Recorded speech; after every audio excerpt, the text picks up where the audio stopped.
Hello student, स्वागत है आपका आईसीटी वर्चुअल क्लासेस में। मैं हूं कविता, आपकी बायो टीचर। उम्मीद करती हूं आप सभी अच्छे होंगे और स्वस्थ होंगे। तो क्लास स्टार्ट करेंगे अपना चैप्टर जिसमें हम बात कर रहे हैं बायोटेक्नोलॉजी की, और टॉपिक हमारा चल रहा है प्रिंसिपल एंड प्रोसेस। तो हम प्रोसेस के बारे में यहाँ पे बात कर रहे हैं। और अभी तक हमने क्या किया है, यहाँ पर जो बैक्टीरियल सेल में उसमें हमने देखा कि कैसे ट्रांसफर ऑफ जीन यहाँ पर किया जाता है, यानी कि जो हमारा जीन ऑफ इंटरेस्ट है उसे हमने कैसे ट्रांसफर किया है। तो हमने बैक्टीरियल सेल की बात की है जिसमें एज अ वेक्टर हमने प्लाज्मिड को लिया है। ठीक है, जो सेल है जिसमें ट्रांसफर करना है वो बैक्टीरियल सेल है। प्लाज्मिड जो है वो बैक्टीरिया का ही एक्स्ट्रा जेनेटिक मटीरियल यहाँ पर होता है। साथ ही साथ हमने रेस्ट्रिक्शन एंडोन्यूक्लियस जो है वो दोनों सेम यूज किए हैं, किसके लिए, बैक्टीरियल डीएनए और प्लाज्मिड को कट करने के लिए। और यहाँ पर हमने जब देखा रेस्ट्रिक्शन एंडोन्यूक्लियस जिस तरीके से कट करते हैं डीएनए को, तो हम यूज करते हैं स्टिकी एंड का, जिसमें आपके अनपेयर्ड नाइट्रोजनस बेस यहाँ पर आते हैं। और ऐसे ही हम क्या करते हैं, पेयरिंग करते हैं प्लाज्मिड और अपने जीन ऑफ इंटरेस्ट की, और फाइनली प्लाज्मिड के अंदर जीन ऑफ इंटरेस्ट आ जाता है। नेक्स्ट, नेमिंग के बारे में हमने बात की थी, वेक्टर के टाइप्स के बारे में हमने बात की थी। अब ट्रांसफर हम कर रहे हैं, तो हमेशा ट्रांसफर जब हम करते हैं जीन ऑफ इंटरेस्ट, दो प्रकार के प्लाज्मिड हमारे पास आ सकते हैं, रिकॉम्बिनेंट प्लाज्मिड और नॉन रिकॉम्बिनेंट प्लाज्मिड जो होते हैं। हमने कहा इसी के बेसिस पे हमारे पास तीन टाइप की सेल्स आ सकती हैं। हमारे पास आ सकती है ट्रांसफॉर्मेंट सेल, ये भी ट्रांसफॉर्मेंट सेल है, और ये नॉन ट्रांसफॉर्मेंट सेल है। लेकिन दोनों में डिफरेंस क्या है, ये रिकॉम्बिनेंट ट्रांसफॉर्मेंट सेल है, ये नॉन रिकॉम्बिनेंट ट्रांसफॉर्मेंट सेल है। तो आपने कहा यहाँ पे जब ट्रांसफर हुआ ही नहीं है तो रिकॉम्बिनेशन नहीं होगा। ठीक है, प्लाज्मिड ही नहीं आया है। अब हमने इन्हीं सेल्स को डिटेक्ट करने के लिए, जो अपनी यहाँ पे रिकॉम्बिनेंट ट्रांसफॉर्मेंट सेल थी, उसको हमने डिटेक्ट करने के लिए सेलेक्टेबल मार्कर का यूज किया है। सेलेक्टेबल मार्कर्स वो स्पेशल जीन्स होते हैं जो एंटीबायोटिक रेजिस्टेंस कैपेसिटी को रखते हैं, और ये जीन पाए जाते हैं प्लाज्मिड के अंदर। हमने यही समझने के लिए यहाँ पर यूज किया है PBr322 का। और PBr322 का स्ट्रक्चर कुछ इस प्रकार से आता है, जिसमें दो एंटीबायोटिक रेजिस्टेंस जीन आते हैं, एक है टेट्रासाइक्लिन रेजिस्टेंस जीन और एक है एम्पिसिलिन रेजिस्टेंस जीन। इसके अलावा इस प्लाज्मिड में बहुत सारे रिकॉग्निशन साइट है, जैसे कि PBU फर्स्ट के लिए है, इकोर1 के लिए है, क्लाव1 के लिए है, हिनथर्ड के लिए है, BAM-H1 के लिए, SAL1 के लिए है, PBU सेकंड के लिए है, PST फर्स्ट के लिए है। तो ये सारी रिकॉग्निशन साइट आती हैं इन रेस्ट्रिक्शन एंडोन्यूक्लियस के लिए। ठीक है, अब हमने कहा कि हमें आइडेंटिफाई करना है, तो हमने क्या किया, हमने BAM-H1 को काटा, वहाँ पे अपने जीन ऑफ इंटरेस्ट डाला, जिससे कि टेट्रासाइक्लिन रेजिस्टेंस जीन क्या हो गया है, डिस्ट्रॉय हो गया। तो हमने कैसे यहाँ पर इन्हें सेलेक्ट किया था, हमने एक पेट्री डिश ली है जिसमें तीनों टाइप की सेल्स हैं। एक में है रिकॉम्बिनेंट ट्रांसफॉर्मेंट सेल, एक में है नॉन रिकॉम्बिनेंट ट्रांसफॉर्मेंट सेल, और एक है कि यहाँ पे नॉन ट्रांसफॉर्मेंट सेल। हमने क्या किया, एम्पिसिलिन रेजिस्टेंस जीन डाला क्योंकि ये इसके पास भी है। ठीक है, और आपने कहा कि यहाँ पर ये जो एम्पिसिलिन है ये हमारे इस सेल में भी है, ये हमारे इस सेल में भी है, लेकिन इस सेल में प्लाज्मिड ही नहीं है, तो ये सेल यहाँ से हट जाती है। दूसरा, हमने क्या किया है, एक रेप्लिका प्लेट बनाई है, यानी कि इसी की कॉपी, जो प्लेट है इसी की कॉपी, यानी कि इसी के ऊपर हमने क्या किया, इसका प्रिंट लिया है इस प्लेट में। अब इस प्लेट के ऊपर हमने क्या डाला है, टेट्रासाइक्लिन डाला है, क्योंकि टेट्रासाइक्लिन आपने कहा जो हमारा रिकॉम्बिनेंट सेल होगी उसमें टेट्रासाइक्लिन क्या होगा, डिस्ट्रॉय होगा, तो वो से उस सेल की डेथ हो जाती है। और जिसमें टेट्रासाइक्लिन आपने का डिस्ट्रॉय नहीं हुआ है वो डेवलप होने लगेगा। तो हमें पता चल गया कि जो डेवलप हो रहा है इट मीन्स कि उसमें हमारा जीन ऑफ इंटरेस्ट नहीं है। हमारा जीन ऑफ इंटरेस्ट जिसमें होगा वो क्या होगा, उसकी डेथ हो जाएगी, और इसी से हम अपनी जो ओरिजिनल प्लेट है वहां से अपना जीन ऑफ इंटरेस्ट यहाँ से देख लेंगे, ऑब्टेन कर लेंगे उस सेल को जिसमें हमारा जीन ऑफ इंटरेस्ट आ गया है। ये तो PBr322 की बात थी। हमने बात की थी PUC वेक्टर, एक ऐसा वेक्टर जो और ज़्यादा बेनिफिट्स के साथ हमारे पास आ रहा है। हमें रेप्लिका प्लेट बनाने की ज़रूरत नहीं है, एक ही प्लेट में, एक ही कल्चर प्लेट में हम सारी चीज़ों को आइडेंटिफाई कर दे रहे हैं। कैसे हमने किया है, हमने कहा यहाँ पर हम पढ़ते हैं इंसर्शनल इनएक्टिवेशन, क्योंकि प्रीवियस लेक्चर में हम टॉपिक पढ़ चुके हैं, तो जल्दी से रिवाइज करेंगे। ठीक है, अब हमने कहा जो PUC वेक्टर है इसमें क्या होता है, एम्पिसिलिन रेजिस्टेंस जीन है, और इसमें एक केमिकल है गैलेक्टोसाइडेज। ठीक है, बीटा गैलेक्टोसाइडेज जिसका नाम है। हमने क्या किया है, बीटा गैलेक्टोसाइडेज को काटा और यहाँ पर अपने जीन ऑफ इंटरेस्ट डाल दिया है, जिससे कि जो बीटा गैलेक्टोसाइडेज है वो इनएक्टिवेट हो गया है bye inserting gene of interest, यानी कि हमने जीन ऑफ इंटरेस्ट को इंसर्ट किया तो बीटा गैलेक्टोसाइडेज इनएक्टिव हो गया है। अब हमने क्या किया है, यहाँ पर अगेन तीन टाइप की सेल्स हो सकती हैं, कि या तो हमारी सेल में क्या हुआ है, जो या तो हमारी सेल में रिकॉम्बिनेंट प्लाज्मिड गया है, या नॉन रिकॉम्बिनेंट प्लाज्मिड गया है, या कोई प्लाज्मिड गया ही नहीं है। अब हम सबसे पहले क्या करेंगे, इसी कल्चर प्लेट में हम एम्पिसिलिन को यूज़ करेंगे, क्योंकि इसमें भी प्लाज्मिड है, इसमें भी प्लाज्मिड है, दोनों के पास एम्पिसिलिन रेजिस्टेंस जीन है, तो दोनों सर्वाइव कर जाएंगे, दोनों सेल, इस सेल की डेथ हो जाएगी। ठीक है, अब बची दो सेल, कौन सी है, रिकॉम्बिनेंट प्लाज्मिड वाली सेल है, नॉन रिकॉम्बिनेंट प्लाज्मिड वाली सेल है, या रिकॉम्बिनेंट ट्रांसफॉर्मेंट सेल है, या नॉन रिकॉम्बिनेंट ट्रांसफॉर्मेंट सेल है। इसमें हम यूज करते हैं एक्स जेल को। हमने कहा एक्स जेल के साथ जो बीटा गैलेक्टोसाइडेज है वो ब्लू कलर देता है, क्योंकि जहां हमारा जीन ऑफ इंटरेस्ट होगा वहां पे बीटा गैलेक्टोसाइडेज इनएक्टिव हो गया होगा, तो वो ब्लू कलर नहीं देगा। तो हमने बीटा, जब एक्स जेल को इसमें भी डाला, इसमें भी डाला, तो इसने ब्लू कलर यहाँ पर दे दिया है। ब्लू कलर आने का मतलब है कि बीटा गैलेक्टोसाइडेज बिल्कुल ठीक है, यहाँ पर एक्टिव है, बिल्कुल ठीक है। और बीटा गैलेक्टोसाइडेज का एकदम सही होने का मतलब है, एक्टिव होने का मतलब है कि हमारा जीन ऑफ इंटरेस्ट इसमें नहीं गया है। इट मीन्स कि ये वो सेल नहीं है जिसमें हमारा जीन ऑफ इंटरेस्ट होगा।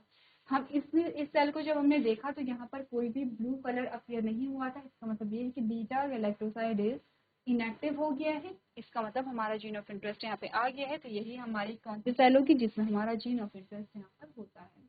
तो यहाँ तक हमने पढ़ा था कि कैसे बैक्टीरियल सेल में जो जीन ऑफ इंटरेस्ट है उसे ट्रांसफर किया जाता है। ठीक है, अब हमारा जो टॉपिक है वो आएगा नेक्स्ट टॉपिक, यहाँ पे प्लांट सेल में कैसे ट्रांसफर किया जाता है। ये तो बैक्टीरियल सेल की बात होती है।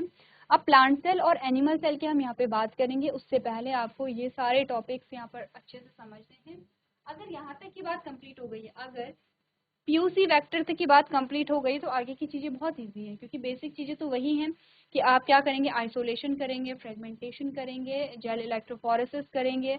अब यहाँ से क्या होगा, वेक्टर को आप चूज करते हैं तो वेक्टर चेंज हो जाता है, बैक्टीरियल सेल में कोई और वेक्टर है, आपने कहा कि एनिमल सेल में कोई और वेक्टर है, और आपने कहा कि अगर प्लांट सेल को लेंगे तो कोई और वेक्टर होता है, तो वेक्टर चेंज हो जाते हैं यहाँ पर बेसिकली। बाकी जो सारी चीज़ें हैं वो यहाँ पे कॉमन होंगी। तो इसीलिए अगर यहाँ तक की बातें कंप्लीट हो गई हैं तो आप समझ लीजिए कि ऑलमोस्ट आपने चैप्टर यहाँ पे पूरा समझ लिया है।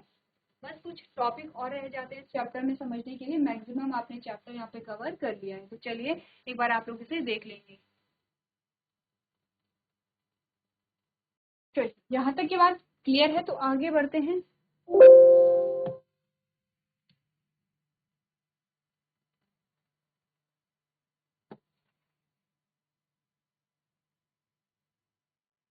अब हम बात करेंगे प्लांट सेल में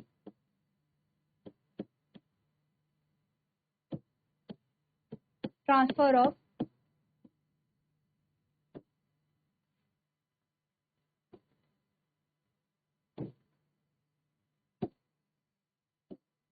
जीन ऑफ इंटरेस्ट कहें, ठीक है, या वेक्टर, पहले तो वेक्टर के बारे में बात करेंगे। ठीक है, transfer of gene of interest, यानी कि हमारा जो जीन ऑफ इंटरेस्ट है उसे प्लांट सेल में कैसे यहाँ पे ट्रांसफर किया जाता है। इसके लिए हमें पढ़ना होगा एक बैक्टीरिया के बारे में।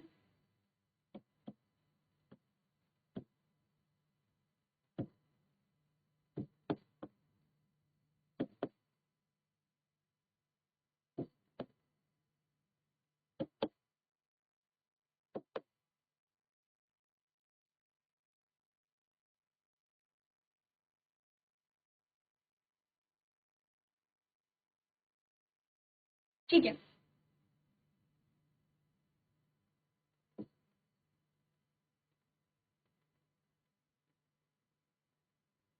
ठीक है, एग्रोबैक्टीरियम ट्यूमिफेसियंस। ठीक है,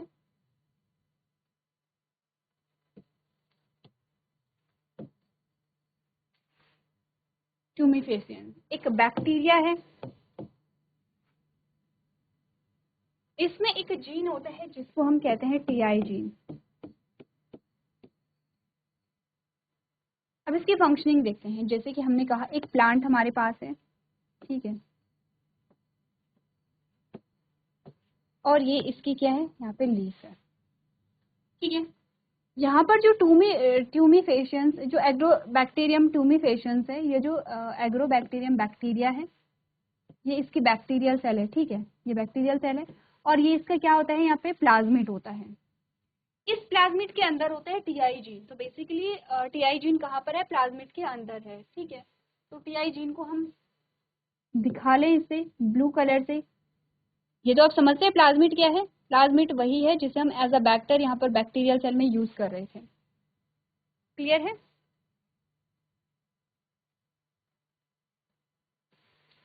ये है यहाँ पे TIG।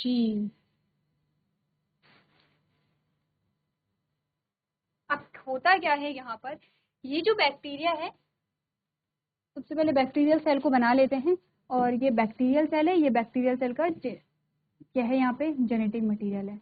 ये बैक्टीरियल सेल का जेनेटिक मटेरियल है, ठीक है। अब यहाँ पर क्या होगा, ये जो बैक्टीरिया है, ठीक है, एग्रोबैक्टीरियम, ये अपने प्लाज्मिड को सबसे पहले कहाँ डालेगा, अंदर डालता है बैक्टीरियल सेल में। ये अपने प्लाज्मिड को बैक्टीरियल सेल में, प्लांट सेल में अंदर डालेगा। ये प्लांट सेल है, ये आपने कहा ये लीफ है, तो इसके अंदर प्लांट सेल्स ही होंगे। लीफ किससे बनी है, प्लांट सेल से बनी है। तो एग्रोबैक्टीरियम ने क्या किया, अपना जो प्लाज्मिड है वो लीफ के अंदर डाल दिया, और यहाँ पर ये TI जीन है, TI जीन, ठीक है। अब ये जो प्लाज्मिड है ये करता क्या है, थोड़ा सा बड़ा बनाते हैं ताकि चीजें और अच्छे से हम एक्सप्लेन कर सकें।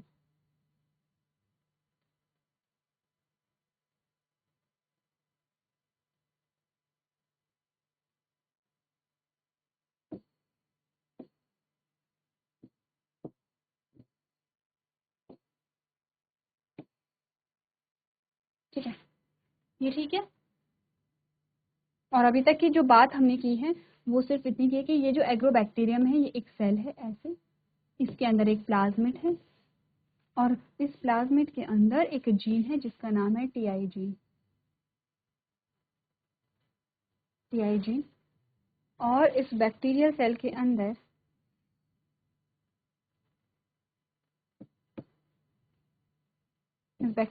अंदर इसका अपना क्या है, यहाँ पे जेनेटिक मटेरियल है, ये इसका जेनेटिक मटेरियल फॉर एग्जांपल, ठीक है। अब इसने क्या किया है, अभी तक हमने कहा इसने अपना प्लाज्मिड कहाँ इंसर्ट किया है, अंदर, यहाँ पर प्लांट सेल में अंदर डाला है प्लाज्मिड को, ठीक है।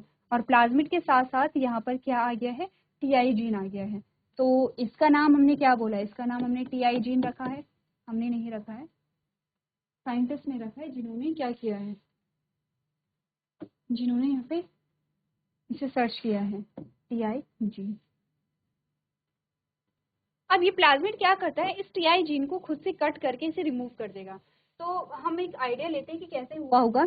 ये है प्लाज्मिड, ठीक है, और ये TI जीन अलग हो गया है, TI जीन क्या हो गया है, अलग हो गया है।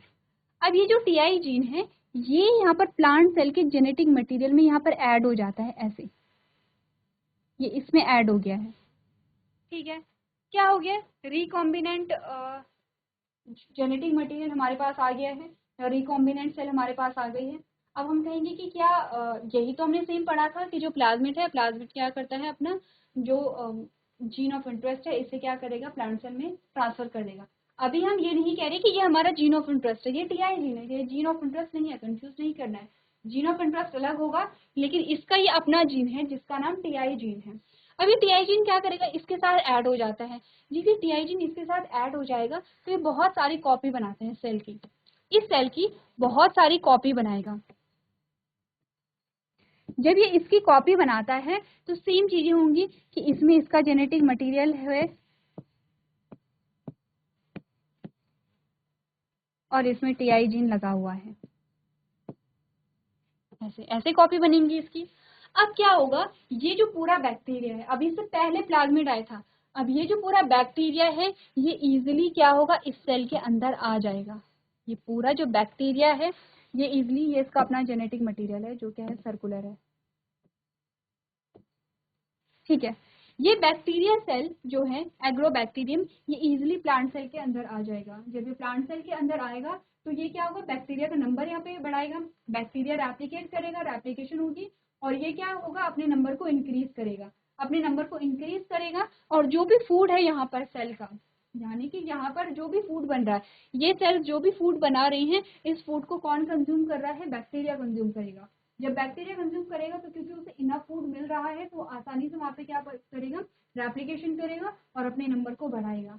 इससे होता क्या है, क्योंकि सारा जो फूड है वो तो बैक्टीरिया ले रहा है, तो आपने कहा कि जो प्लांट की जो ग्रोथ है वो क्या होगी, अफेक्ट होगी, ठीक है।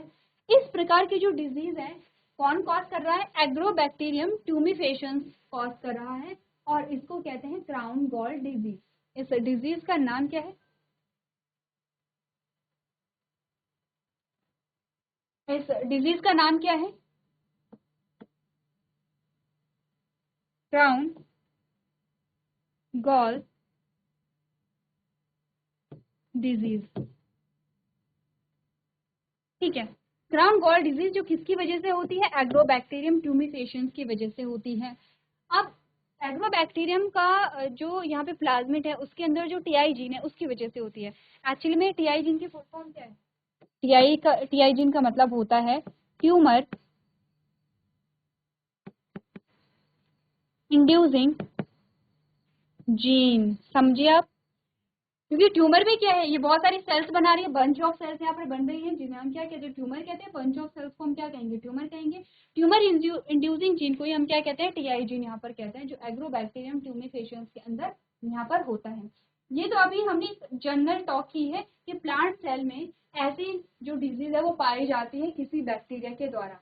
अब यहाँ पर जो एग्रोबैक्टीरियम है इसी प्रॉपर्टी को हम क्या करेंगे? यहाँ पर यूज कर लेंगे अपना जीन ऑफ इंटरेस्ट ट्रांसफर करने के लिए। आपको समझ में आ रहा होगा कि हम क्या चीजें यहाँ पर करेंगे। इतनी चीजें समझिए और आगे बताइए कि अब जीन ऑफ इंटरेस्ट को कैसे हम एग्रोबैक्टीरियम का यूज करके प्लांट सेल में इंसर्ट करेंगे। चलिए, अब ये तो बात हुई यहाँ पर कि इस प्रकार की एक डिजीज है जो प्लांट में होती है। अब हमने क्या किया है? हमने एग्रोबैक्टीरियम को लिया, हमने ये है बैक्टीरियल सेल, ये इसका जेनेटिक मटेरियल है अपना, और ये इसके अंदर एक प्लाज्मिड है जिसमें हमने कहा टीआई जीन हमें मिल रहा है। हमने इस प्लाज्मिड को बाहर निकाल लिया है। अब आप आगे की प्रोसेस आप समझते हैं हमें करना क्या है, ठीक है? क्योंकि अभी तक हमने इतने टॉपिक पढ़ लिए हैं कि हमें समझ में आ रहा है कि आगे क्या होगा। यह है टीआई जीन, ये टीआई जीन है।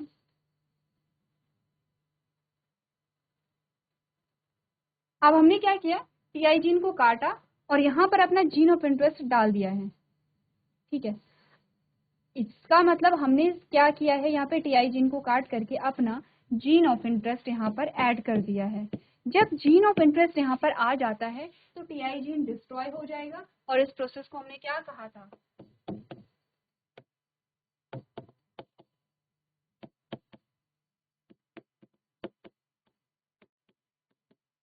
हमने कहा था इसे इंसर्शनल इनएक्टिवेशन कहा था। यही होगा, क्योंकि हमने कहा टीआई जीन अब क्या हो गया? इनएक्टिव हो गया। अब हमें कुछ नहीं करना, हम जानते हैं कि हमने अपना जीन ऑफ इंटरेस्ट डाल दिया है। अब यहाँ पर कोई प्लांट है, ठीक है, कोई प्लांट है। अब ये जो प्लाज्मिड है ये सारा काम खुद से करेगा, यहाँ जाएगा, इसमें ये जो जेनेटिक मटेरियल है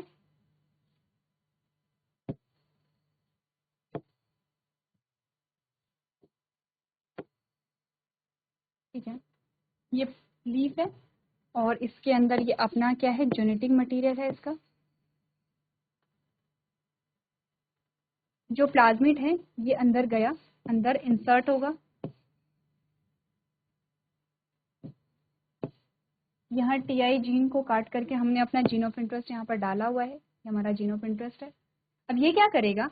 हमारे जीन ऑफ इंटरेस्ट को यहाँ से अलग करेगा। ये प्लाज्मिड है और ये हमारा क्या है? Gene of interest. अच्छा, हमारा जीन ऑफ इंटरेस्ट और प्लांट सेल का जेनेटिक मटेरियल सेम हो गया है। चलिए हम चेंज कर देते हैं। ये है येलो कलर का हमारा जीन ऑफ इंटरेस्ट, ठीक है? अब सही है, अब डिफरेंट हो गया। ये हमारा जीन ऑफ इंटरेस्ट है, ये जीन ऑफ इंटरेस्ट यहाँ पर ऐड हो जाएगा। यही तो हमें करना था, हमें फॉरेन जीन को बैक्टीरियल सेल के अंदर डालना था, ठीक है? और ये सारा काम कौन कर रहा है? अब हमने कहा कि एग्रोबैक्टीरियम खुद कर रहा है। जब हम एग्रोबैक्टीरियम की टीआई जीन को डिस्ट्रॉय कर देते हैं तो ये अब कहलाता है डिसआर्म्ड वेक्टर। क्या कहलाता है? डिसआर्म्ड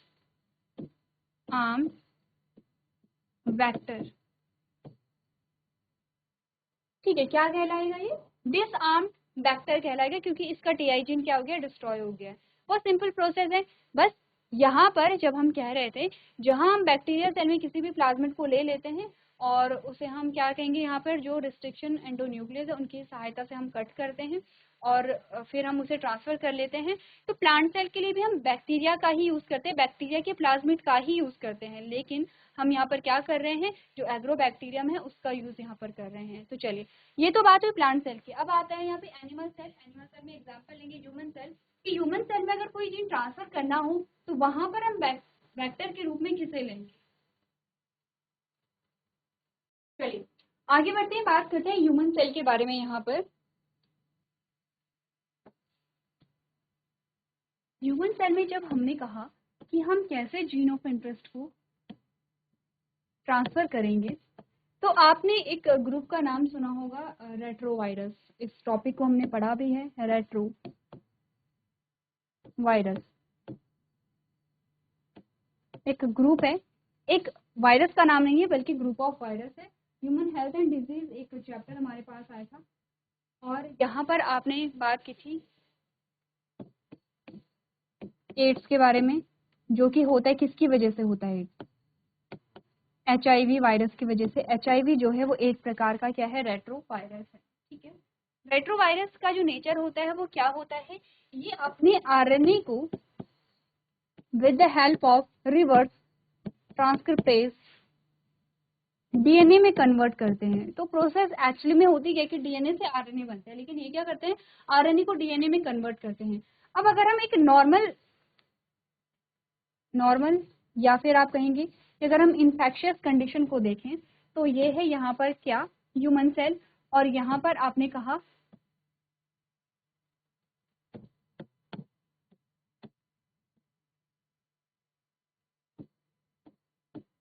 ठीक है। अब यहाँ पर ये जो वायरस है, ये अपना जो जेनेटिक मटेरियल है दैट इज RNA, और साथ में रिवर्स ट्रांसक्रिप्टेज, इसको यहाँ पर क्या करेगा, ये ट्रांसफर कर देगा। ह्यूमन सेल में ये है न्यूक्लियस, और ये क्या है, ह्यूमन का जेनेटिक मटेरियल है। ठीक है, यानी कि ह्यूमन DNA है यहाँ पर। अब ये क्या करेगा, अपना जो RNA है और रिवर्स ट्रांसक्रिप्टेज है, इसे यहाँ पर ट्रांसफर कर देगा। ये क्या है यहाँ पे, RNA,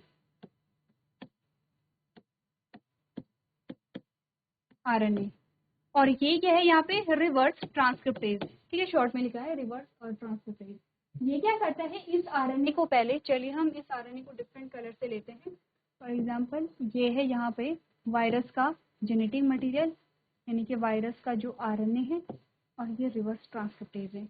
ये रिवर्स ट्रांसक्रिप्टेज क्या होता है, DNA से RNA में, यहाँ पर RNA से DNA में कन्वर्ट हो जाता है। ये है DNA। ये क्या था,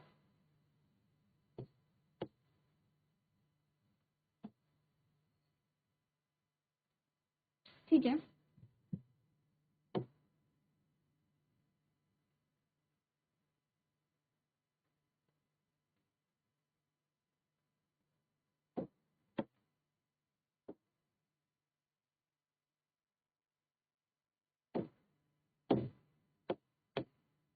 इसने क्या किया है, रिवर्स ट्रांसक्रिप्टेज ने इस RNA को इस DNA में कन्वर्ट कर दिया है। अब ये जो DNA है, ये यहाँ पर क्या होता है, जो ह्यूमन जीनोम है, यानी कि जो ह्यूमन का जो DNA है, ये उसके साथ अटैच हो जाता है और आपने का इन्फेक्शन कॉज करेगा। सेम वही प्रोसेस है जो हम प्लांट सेल में एग्रोबैक्टीरियम के साथ देख रहे थे, हमने यहाँ पर भी वही किया है।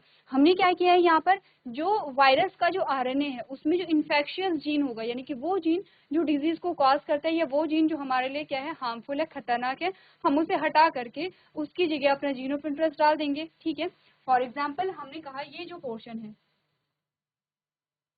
फॉर एग्जाम्पल हमने कहा ये जो पोर्शन है ये कैसा था, हार्मफुल था।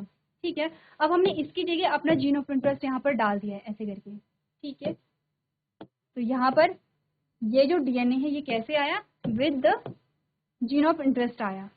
अब जब ये इसके साथ अटैच होता है, तो यहाँ पर आपने कहा कि आपका जीन ऑफ इंटरेस्ट यहाँ पर आ गया इसकी जगह। हार्मफुल जो हमारा हार्मफुल जो जीन था किसका, वायरस का, उसकी जगह हमारा जीन ऑफ इंटरेस्ट आ गया है। और अब हम क्या कर रहे हैं, रेट्रो वायरस को एज अ वेक्टर यूज करें। तो आपसे पूछा जाता है कि बैक्टीरियल सेल में कौन से वेक्टर, आपने का प्लाज्मिड होते हैं, अलग अलग प्लाज्मिड होते हैं। अगर हम प्लांट सेल की बात करें तो हमने कहा कि जो एग्रोबैक्टीरियम का जो प्लाज्मिड है वो होता है। अगर हम ह्यूमन सेल की बात करें तो हमने कहा रेट्रो वायरस होते हैं। ठीक है, रेट्रोवायरस, क्योंकि ये ऐसे इनकी कैपेसिटी होती है कि आरएनए को डीएनए में कन्वर्ट यहाँ पर कर पाते हैं। तो इजी है, बस सेम चीज़ को आपको लैंग्वेज बना के, थ्योरी बना के यहाँ पर लिख लेना है कि कैसे ह्यूमन सेल में आप जीन ऑफ इंटरेस्ट को इंसर्ट या ट्रांसफर कर सकते हैं। अभी तो हमने बात की है वेक्टर की, वेक्टर से कैसे हमने अपना जीन ऑफ इंटरेस्ट ट्रांसफर किया है। तो हमने कहा वेक्टरलेस ट्रांसफर के बारे में भी हमने बात की थी। तो हमने अब हमारे पास रह जाता है वेक्टरलेस ट्रांसफर, यानी कि हम जीन ऑफ इंटरेस्ट को बिना वेक्टर के कैसे ट्रांसफर कर पाते हैं, इसके बारे में हम नेक्स्ट लेक्चर में बात करेंगे। तो आपको घर से रीड करके लेकर के आना है। तो आज के सेशन में हम इतना ही करेंगे। अभी तक क्लास में बने रहने के लिए आपका धन्यवाद।